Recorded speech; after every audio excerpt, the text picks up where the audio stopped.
All right, all right, all right. What up? It's your girl, Shay, aka Melanated Dope. Come on in the room. Pull up on your girl. How we back? So I wanted to go live yesterday, but I could not because I stayed up majority. What up, Center? What up, Tosh? Welcome in, you guys. So I wanted to go live yesterday to do chapter 1 of the book of Juju by the lovely bad bitch witch Juju Bay. She's a Oshun priestess, a podcaster. She has a show. She's a TV star now. Oh my God, what I can't think of the name of it. But go follow ITSJUJUBAE. It's Juju Bay. I can't think of her Hulu show name, and it's just escaping me right now. But yeah, I wanted to go live, but I couldn't because y'all know I have an autistic son, and that does not leave much room for peace. However, my baby Maddie, shout out to her, has they gone to the park this morning, so that leaves me with space. So yeah, welcome in Facebook land, YouTube land, IG land. Thank you guys. It has been a while. It has. Everything's good. Okay. I transitioned back to my hometown and it took a little minute for me to get readjusted, but we here now. Okay. So yeah, so what this offering, my newest offering is Let's Read. Because y'all niggas don't be reading. And I ain't saying y'all niggas. I'm talking about y'all niggas in general. Us as a whole, us as a whole, we just don't be reading. So I just purchased this book. It came out June 18th. So it's been out for a little minute. If you don't like to read, yes, it's a great book. If you don't like to read, she recorded the audiobook. Juju Bay recorded the audiobook. I love that. So go get the audiobook. But whatever you do, get into a book. Get into a book. Like I don't really care the book. Okay, just start reading, start developing that mind. I realized a couple years ago that I had gotten so lost in social media, in the scroll, that my reading comprehension skills, they ain't leave me, but they was pitiful and poor. You know what I mean? Like it is true that if you don't use it, you're gonna damn lose it, you know? So yeah, that's where we are. So give me a second real quick, y'all. Let me check something and we're gonna get started. Let me make sure all is well on my thing. Okay. I didn't want to put my whole titty in y'all face. What up, Peach? All right, so yeah. So like I said, this we're gonna be reading the first chapter. We started with the introduction Thursday. The introduction she in the introduction, she gave us a brief history of how she came to become the spiritual person that she is, and just some very basic light coverage of what all this book is going to cover. So without further ado, let's get into chapter 1. So in chapter 1 is called Answering the Call. Okay. My glasses. I didn't have my glasses the other day and shit was blurry. Give me a second.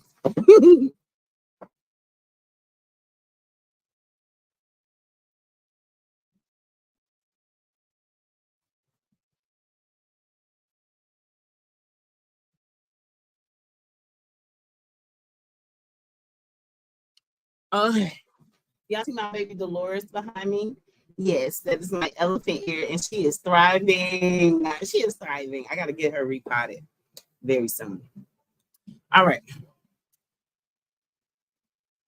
But yeah, I'll be very soon. I'll be starting Spirit Chat back up. I'm really looking to like kick off everything in October because, as you know, October is Hoodoo Heritage Month. Mama Rue, if you don't know who she is, she's been off of the internet for a hot minute. But Mama Ru has a podcast and it's really gorgeous. But anyway, a few years ago, she said, "Hey, let's make October Hoodoo Heritage Month," and niggas just took off with it, and it's been beautiful. Uh, Beautiful things happening. I don't have my. I don't want to go look for it. I'm trying to find a good thing to clean my glasses off. I'm sorry, y'all. I'm gonna do better about production and having my shit together, but I live life on the whim and on the flow. Yeah. All right. So yes, let's get into answering the call. And as I said, this offering is just to introduce y'all to some books. You know what I'm saying? I'm going to try to read, if not every other day, but at least 2 to 3 times within the week. You get what I'm saying? So we can go and get through the book. The book is not long at all. But I know that with my neural spiciness and my son's neural spiciness, it'd be hard. So I just thank you guys for pulling up to catch this live. And if you are catching the playback, I appreciate you so much. Okay, let's get into it. So every single person is called to their ancestors or ancestral practices in some way. Although not everyone is a psychic, conjure person, or priest, the ancestors move in all our lives and seek to grow closer to us through the ways that work with each individual person. Hey, Pooh. Everyday communion is a conversation with spirit. When the wind blows, it is spirit activating us and telling a story about the atmosphere in that moment. The waxing and waning of the moon is a story based on ancestral knowledge that has been passed down from ancient times that allows us to understand what actions are more or less beneficial during each phase. All of it is spirit. Okay. At this point, I've accepted the calling.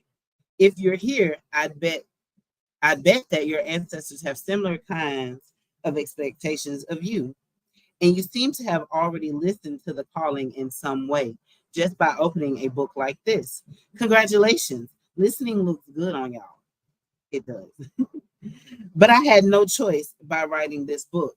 I am obliging the directives of my own ancestors. And beyond that, I've learned way too much on my journey as a spiritualist not to share what has worked for me. The knowledge I'm sharing here is what encouraged me to be active in spiritual social media groups in the beginning of my Juju journey, starting with my show, A Little Juju Podcast, that lists African and African-derived spiritual systems for Black people. This written offering is my own form of veneration and an archive of my personal and collective ancestral information. Their advice informs much of my own understanding of the world, its norms, and what we think are norms, but are actually just a bunch of bullshit. Okay? As many ancient religions teach us, proper ancestral veneration and communication is the anchor to a well-adjusted and high-functioning society. Give me a second, y'all. I'm sorry.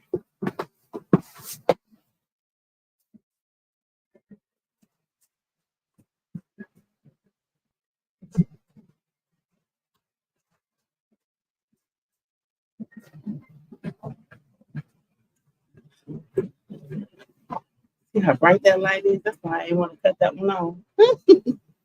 Anyway, back to it. Starting over. As many ancient religions teach us, proper ancestral veneration and communication is the anchor to a well-adjusted and high-functioning society. Now, I, as an American-born Black person, would argue we ain't in that at all.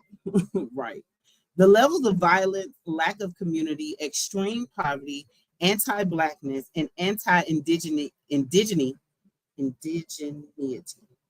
That's a new word for me.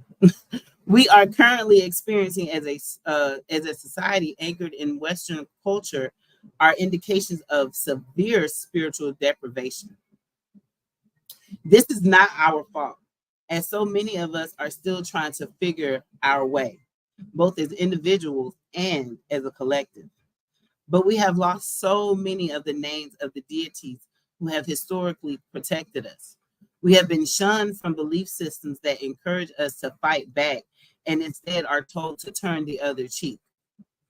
We've been trained to value individualism instead of the power of the collective.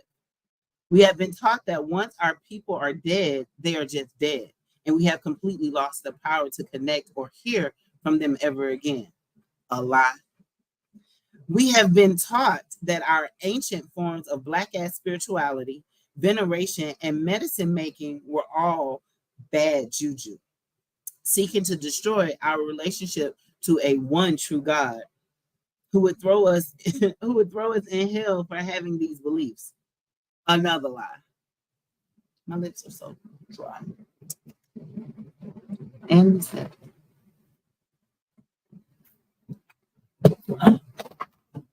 you know what? I'm done fighting with that earring. I'm gonna be one earring shot for a second.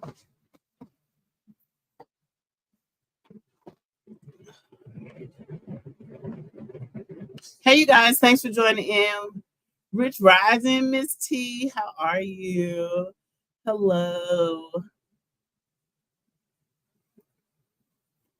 That light bulb ain't cutting up this morning. I don't know. It just, I feel like it's spirit because it ain't never flickered so freaking much. But this morning, it has been flickering its ass off. That's why I had originally started with the light off because I was like, we're not gonna play like that. But that's spirit chiming in. I love it. So here we go. Another lie. This is a deliberate war on our spirits and an intentional severance of the power of our collective ancestors. That severance from our spiritual medicine has done significant damage to the psyche. I call myself Juju or Juju Bay very intentionally. If you are unfamiliar with the term Juju, it is often used to undermine and demonize the practice of African-based religious practice. Colloquially, Juju is understood as bad and evil, magic conjured by ugly witches who seek to harm and even kill people through the use of spell work and other demonic supernatural forces. Juju can also be used to describe a form of magic that can control individuals, leaving them powerless and unable to do anything but submit to the control of whatever the witch chooses. What's funny about this definition is that I don't totally disagree. I think folks throughout the African diaspora either know or know of a story about someone who succumbed to the powers of a witch and suffered greatly for it. There are stories of intense curses that have ruined families and stories about men being bound to their partners non-consensually because they were under a spell. Pause here. Okay, just real quick.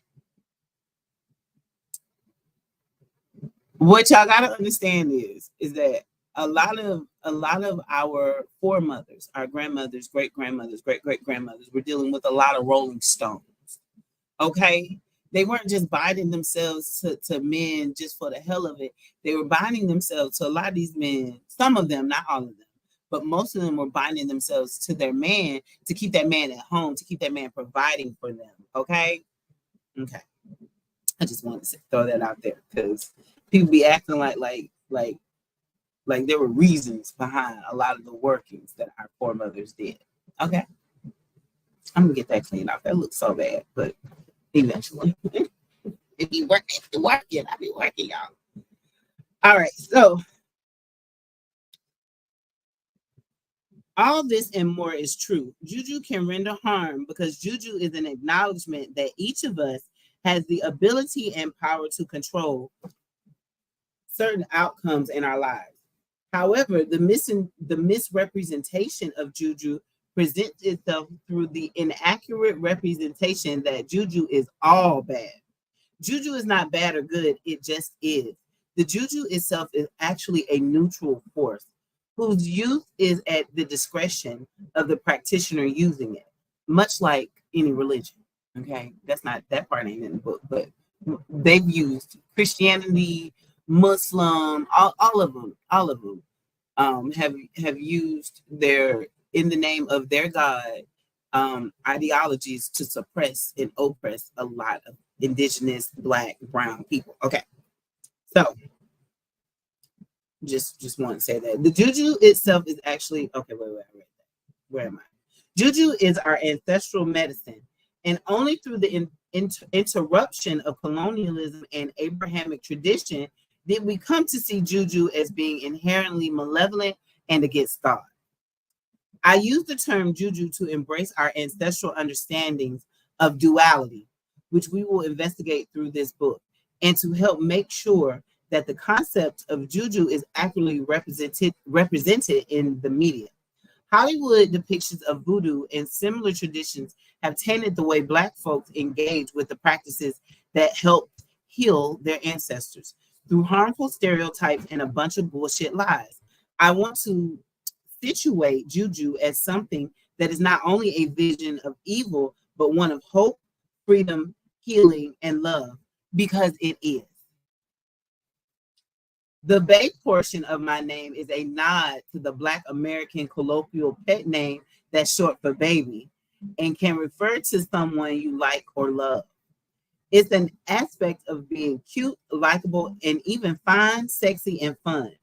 I think juju can be all those things, and that practitioners of these traditions can enjoy their lives, seek pleasure and beauty, and live the full experience of what it means to be human. The work is serious, but it also can be wildly fun and full of celebration. The merging of the terms juju and bay is my ode to the ancestral traditions of the old ways while acknowledging the need for newness, youthfulness, and ecstasy. You know, duality. I believe that ancestors are for everybody because everybody has ancestors. Honoring, knowing, and accepting this fact that has been solidified through thousands of years of indigenous knowledge can work in tandem with many spiritual faiths. A Christian, a Jewish person, a Baha'i, a Muslim person, a Hindu, or a Hoodoo can probably all agree that we came from somebody. I believe they would also agree that the choices of those people from whom they have descended deeply impact their life, their locale, what they are interested in, their traumas, and their traditions. I also think that many would agree that the past informs our present and future. Without seeking information about what came before us, how can we know what's ahead? We cannot escape the past, and acknowledging that past is what ancestral veneration is all about.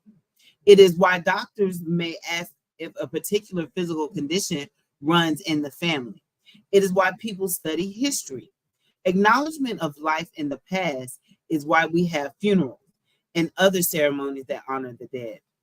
The fact that this acknowledgement has turned into an association with evil demonic entities can only be explained by very intentional warfare that has enacted upon the minds and bodies of indigenous people to erase that past. Okay, what up? Welcome in. Anybody? I see we got some new people pulling up. Thank you. We are reading from the book of Juju. We're on chapter 1. All right. Next section is woo-woo words terminology. Let's discuss some terms that relate to African spiritual systems that will come up throughout this book. Ancestors. Generally, these are deceased family or community members whose presence is still honored within that community. These individuals have the ability to intercede in the affairs of the living. ATR, African Traditional Religion. These are pre-colonial sub-Saharan religions and cosmological understandings that are rooted in African practice. ADR, African Diasporic or Derived Religion. This designation covers various kinds of spiritual practices that derive from African traditions, yet have expanded across the diaspora through Afro-descended people, also referred to as African tradition, AT, or African diasporic tradition, ADT. Animism, beliefs that inanimate or otherwise natural objects have a spirit and are alive. Africana, African-derived practices. As you develop a practice, hold on,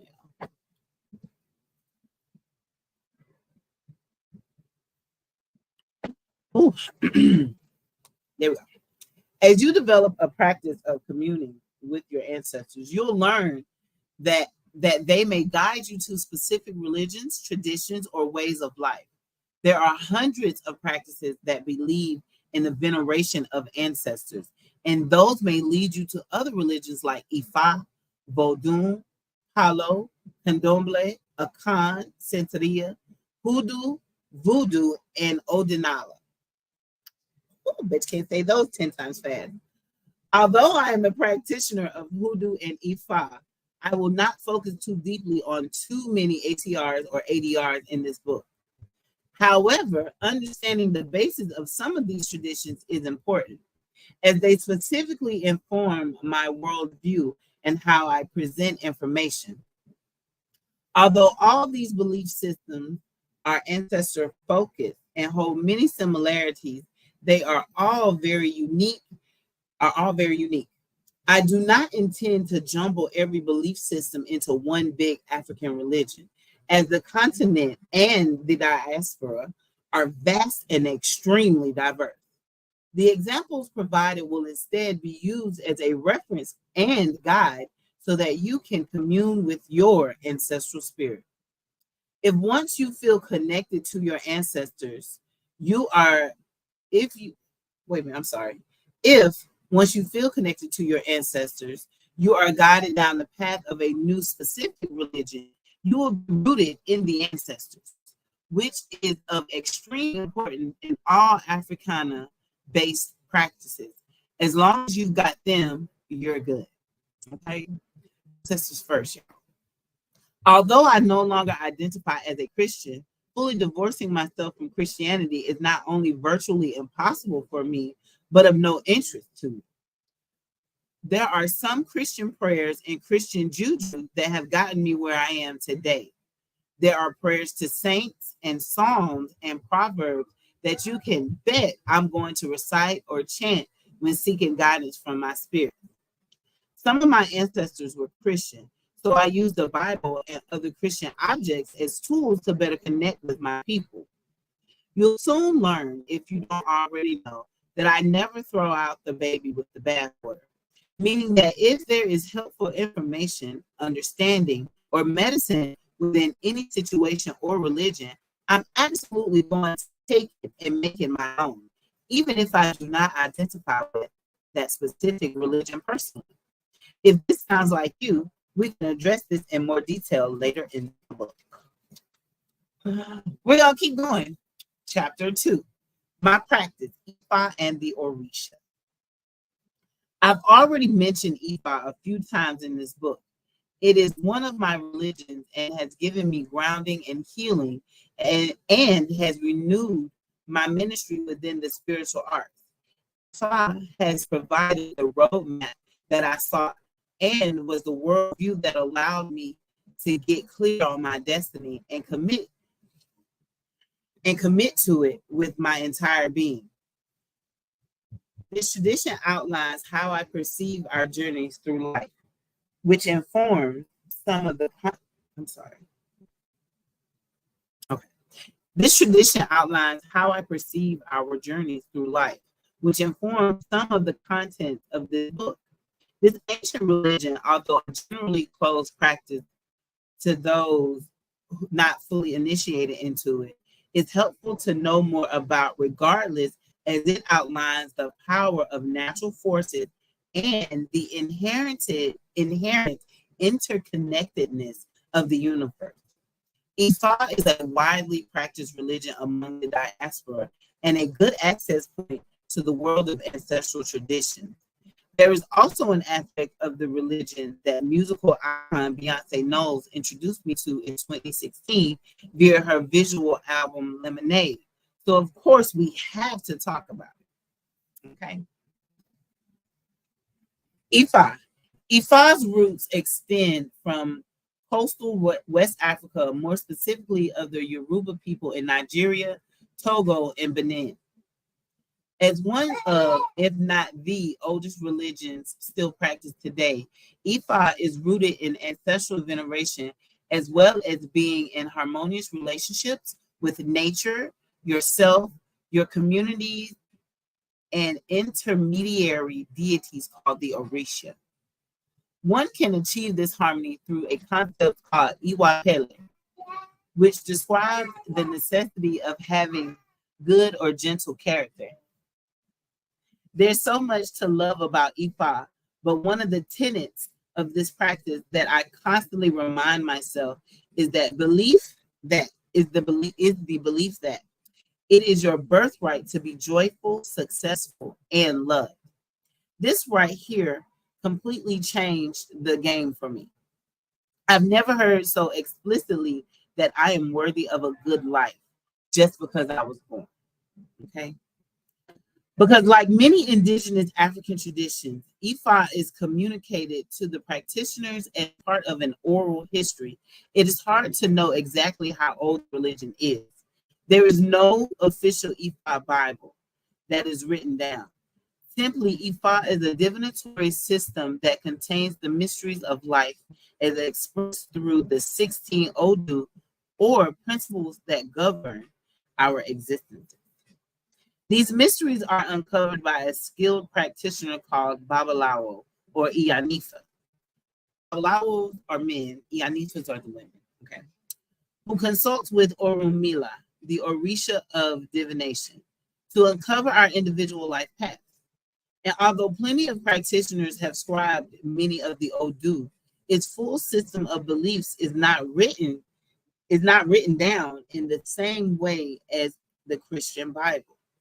And Ifa is wide ranging with teachings based on ancient mathematics, natural sciences, and an extensive corpus of divine knowledge that informs our lives and the world. Ifa Isese, I hope I be saying these words correctly. Yeah, this it's not my religion, it's not my language, so you know what I'm saying. Not too much on me. Ifa Isese is the traditional practice of Ifa as it occurs on the continent. However, because of migration, expansion, and even the transatlantic slave trade, Ifa has moved beyond West Africa and has influenced the world wherever our Yoruba ancestors were moved or displaced. Various iterations of the traditional Isese practice have birthed new religions across the diaspora, from the country of Brazil through Candomblé, or the island of Cuba as Lukumi. These traditions are all rooted in the West African practice of Isese, but have rightfully created new diasporic understanding of the ancient practice. My current practice is traditional African Isese. However, I was first introduced to the practice through Cuban Lukumi, as well as African American iterations of Isese. All these various branches inform how I view the divine corpus of Ifa. In Ifa, I get parched so easy. I'm sorry, y'all.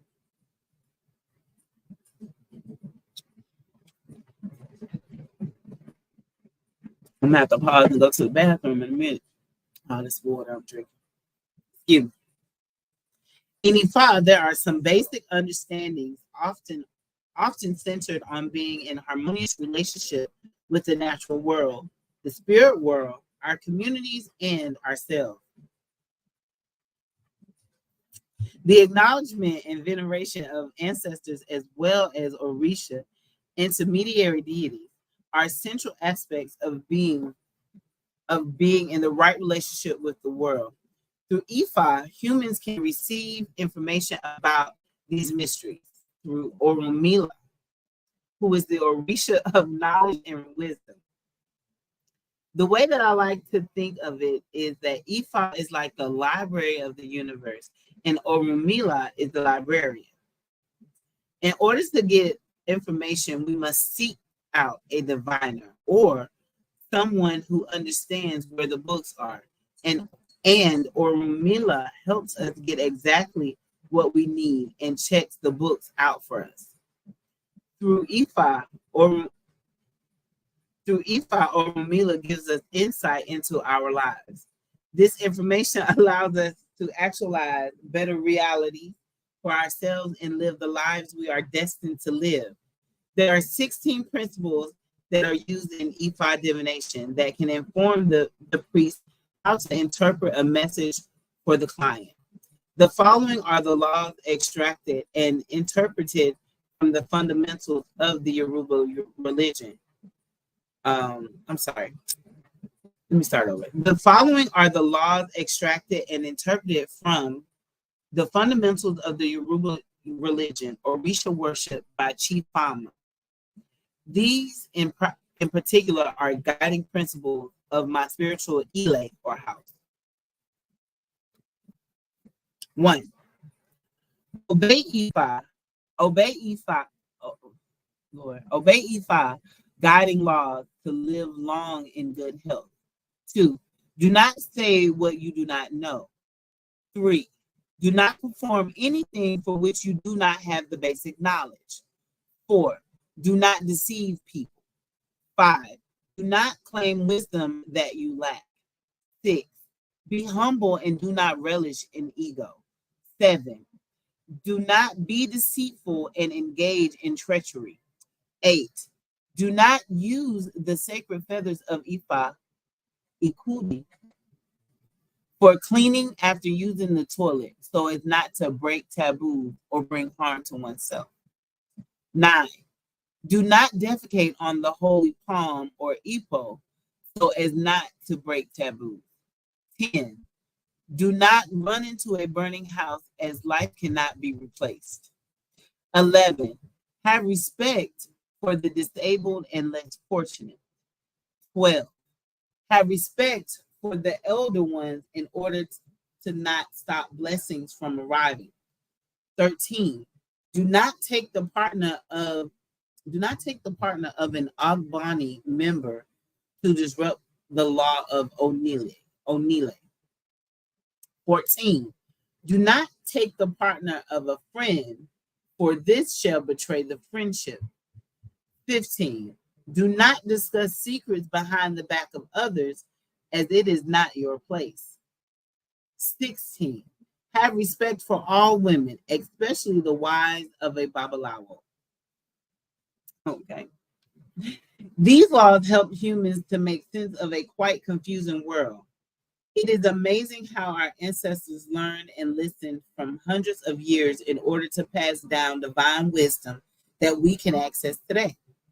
I owe a lot of my growth, healing, and transformation to the power of Ifa and the Orisha.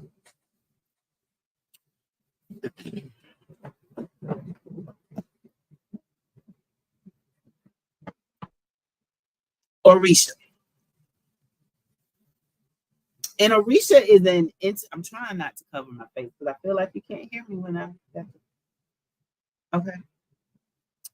Orisha. And Orisha is an intermediary deity between humans and the divine manifestations of the natural world. Every natural occurrence can be understood through an Orisha deity, as these divine natural occurrences are reflections of Olodumare, God or Creator, manifesting on earth. Although many ATRs require initiation to learn the secrets, rites, and rituals of each Orisha. Yeah, I'm gonna read all of them. Although many ATRs require initiation to learn the secrets, rites, and rituals of each Orisha, everyday people may honor these divine forces of nature through the path of practicing Iwa Pele or gentle character. There are said to be hundreds of Orisha because they represent so many manifestations of life. However, I will highlight Rich Rising Boo. I will highlight a few of the more popular ones here. Okay, we're gonna get into some Orisha. Yeah. All right, Eshu Elegua or Elegua. The connector between the physical and spirit world. Eshu is the messenger that takes our sacrifices and prayers to the Creator, Olodumare. He owns the pathway or crossroads of life and can be understood as the manifestation of thresholds between worlds or experiences. He is often referred to as a trickster, sometimes mistakenly reduced to a devil, but he is an honorable spirit who teaches us about free will and choice. Ogun, the Orisha of iron, metals, technology, and war. Ogun is a fierce deity that reigns over concepts of productivity and work. Ogun is found in the forest in some traditions by railroad tracks, and with his machete is summoned to clear the way to our blessing. Colors representing Ogun are primarily black and green, and sometimes red. Obatala. This Orisha can be seen as the ultimate parent of every person. Obatala is the owner of our Ori, white cloth, and all humanity as he created it. Obatala is the source of all that is pure, wise, peaceful, and compassionate. Although everyone's parent, Obatala often aids those who are disabled and teaches us about the importance of respecting and honoring all kinds of bodies. He has a warrior side through which he enforces justice in the world. Oh, I'm sorry. He has a warrior side through which he enforces justice in the world. The color white is primarily associated with Obatala. Depending on the lineage, this Orisha may be referred to as male or female. Yemoja or Yemaya. Yeah, I think it's Yemoya or Yemaya. She is the mother of all, who rules over some rivers, oceans, and seas. Her name translates to mother whose children are the fish, to acknowledge that she nurtures and cares for all humanity. This water deity represents fertility, motherhood, and protection. She is a very wise Orisha whose capacity to love knows no bounds. Because of her mothering spirit, she is known to fiercely protect her children. Her colors are often represented as white and blue. Oshun, um, Oshun, Oshun rules over the sweet waters of the world, the brooks, streams, and rivers, embodying love, fertility, money, and beauty. She is the youngest of the female Orisha, but retains the title of Iyalode, or Great Queen. She heals through her medicine. Oh, she heals through her medicinal waters and brings sweetness to the world with honey. She is a masterful healer and fiercely protects her children. She is wise, and without her, we would not know the appreciation of all that is artful, masterful, and beautiful. I'm gonna pause here real quick. My favorite Oshun story, and I'm not an Orisha devotee. I do not practice Ifa, none of that. However, I read, right, and so the very first story that just took me was the story about how Oshun was down here being hated upon by some other Orisha, male Orishas. And she said, all right, cool, fuck y'all, I'm gone. And she took her sweet waters with her, which caused a drought. And she went off into the cosmos, the universe. And then when they realized that they needed her, she came back as a phoenix.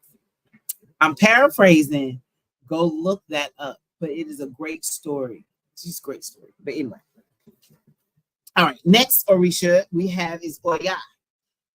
Oya, who also may be referred to as Yansa or Mother of Nine, rules the energy of the winds, lightning, and violent storms.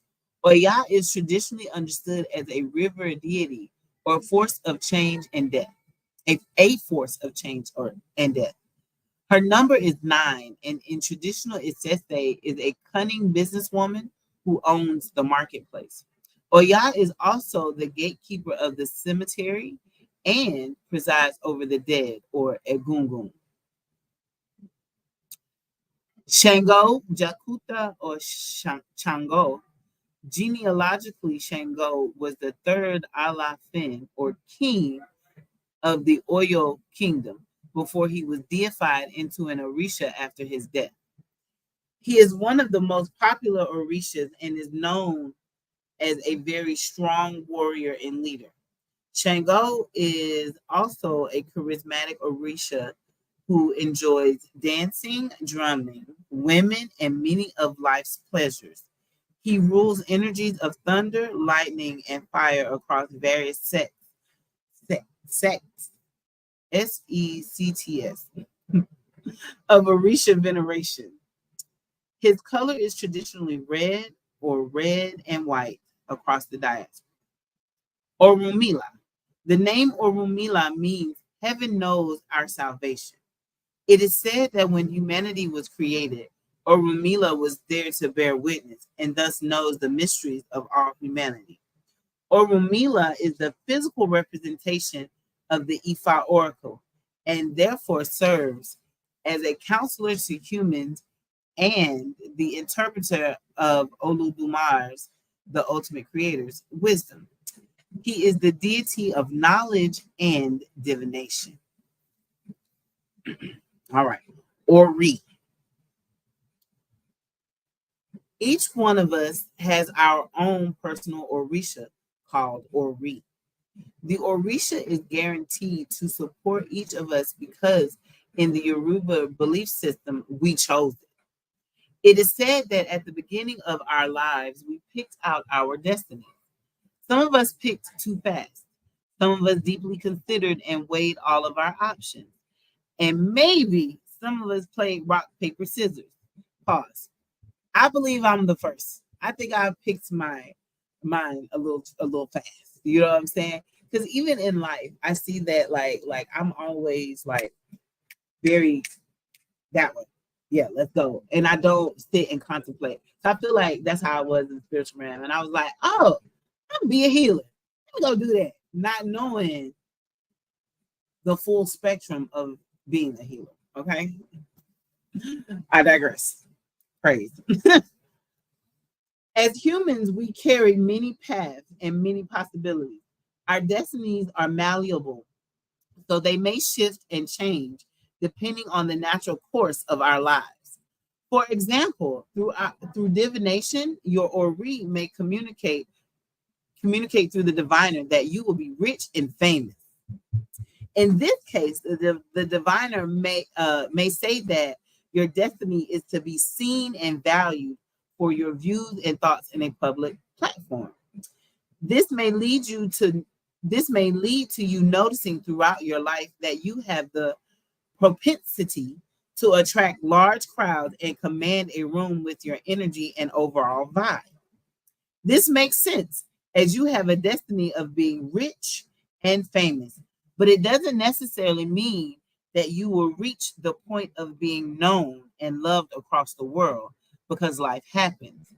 Instead of being a politician or a television personality, your life may lead you to become the leader of a gang. In that case, your propensity for fame and fortune might manifest as being in charge of a gang that is really good at getting money.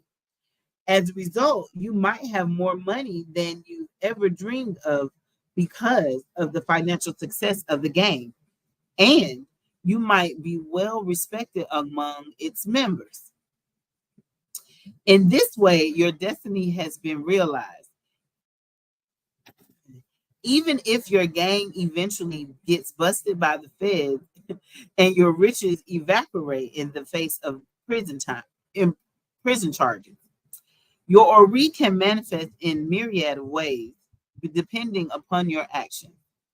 This is why we must check in with our Oris to be sure that the goodness of our path is accessible. Another example, the iconic performer and musician Prince must have had a destiny of fame within his Ori, which manifested through his songs, packed concerts, and appearances on television and in movies. But there are other people who have the same destiny and end up only as the face of a briefly viral meme. Our destinies are unique to each person and can shift at any point because of the sporadic nature of life. A note on destiny, however, who is more important, a fashion designer or a brain surgeon? Who is more needed, a songwriter or a dentist?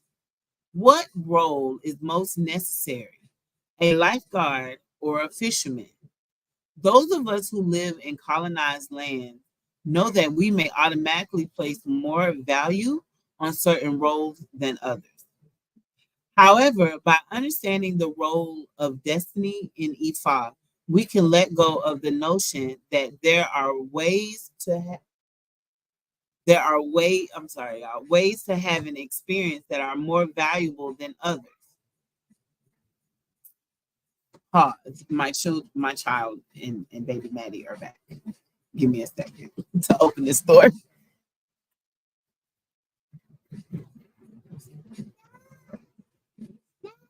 Hi. Hi. Hi. It was. I kept going, but you been gone an hour. I've only been live 45 minutes. Yeah, it's okay. It's okay. I only got like 2 more pages. Can y'all hang out upstairs?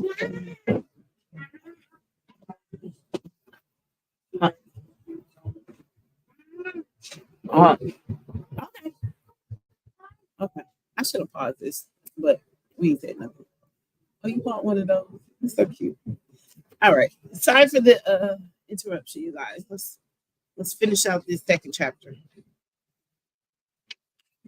Where we at? Damn. Okay. I'm gonna start that paragraph over. So, a note on destiny, however. Who is more important, a fashion designer or a brain surgeon? Who is more needed, a songwriter or a dentist? What role is most necessary, a lifeguard or a fisherman? Those of us who live in colonized lands know that we may automatically place more value on certain roles than others. However, by understanding the role of destiny in Ifa, we can let go of the notion that there are ways to have an experience that are more valuable than others. Some people are natural born teachers, some are star athletes from young ages, while others are skilled writers, steel welders, and singers. All these people have different roles that align with their personal destiny. We need skilled teachers, people who are physically strong, and people who can manipulate methods. We need those who can naturally see spirit and those who have powerful dreams that help guide us. Ifa has taught me to value it all and never judge the way that someone else may be living that doesn't align with my Ori, because it is their Ori and not mine. According to Ifa, none of the roles you may play in life matter more or less than the others. They are all a part of our collective holistic destiny. If your Ori is a little out of whack, ooh, and mine is, because my head's starting to hurt. Maybe things feel fuzzy. Hold on.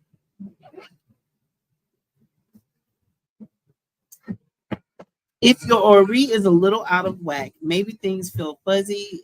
Maybe things feel fuzzy. Good things don't seem to be coming. Decisions feel a little bit more complicated than usual, or you are experiencing overwhelming sadness. Then you can talk to your personal deity and get your head on straight. There are many ways to feed one's Ori with sacrifice, prayers, and offerings. However, one of the simplest ways to connect with your Ori to help address some of your personal issues is to greet it and pray to it every single morning. To greet your Ori in the morning, grab the top of your head with both hands, take a deep breath. Sorry. To greet your Ori in the morning, grab the top of your head with both hands, take a deep breath, and say thanks to your Ori for waking you up. You can then say your own prayer to activate your Ori. My prayers every morning often go something like this. Pause. And I wrote it down too, and I finagled it. You know what I'm saying? I made it my own. Because like I said, I'm not a, Orisha practitioner, devotee. So I don't know. But I still like the prayer because the Ori is the head, right? So You're praying to have a sound mind, and to have a clear head throughout your day. But anyway, so let's get into it. I will also make sure I take a screenshot of this. Okay, so this is this is Juju Bay's prayer to her Hori. Ibase Ori, Ibase Ori, Ibase Ori. Praise Ori, praise Ori, praise Ori. Ori, I honor you. It is you who are with me through every event of life. My Ori is a great Ori. My Ori connects me to Oludumare, the Orisha, and my ancestors. My Ori blesses me consistently and shows me how good my life can get each day. My great Ori accepts assistance from others when necessary.